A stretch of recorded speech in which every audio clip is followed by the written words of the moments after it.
Democracy government of the people, by the people, for the people. কে বলেছিলেন এই সংজ্ঞাটা?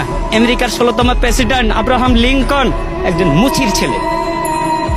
সেই গণতন্ত্রের কি আছে?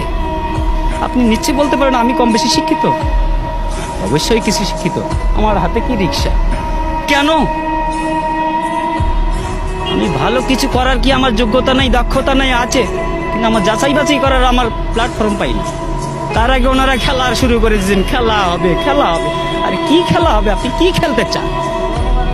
কি খেলতে চান? আমরা তো এই দেশের জনগণ, সাধারণ মানুষ। আপনি আমাদের কাতারে আসেন, তারপর খেলা কাকে বলে আমরা খেলবো। আপনিও খেলেন। দেশ স্বাধীন হয়েছে, এই স্বাধীনতার দলিলটা কার কাছে আছে? দলিলটা কার কাছে আছে? ওই বলেছিলেন না, ভুট্টো সাহেব বলেছিলেন, যাও তোমার দিল্লির পূর্বদের কাছে যাও। সেই দিল্লির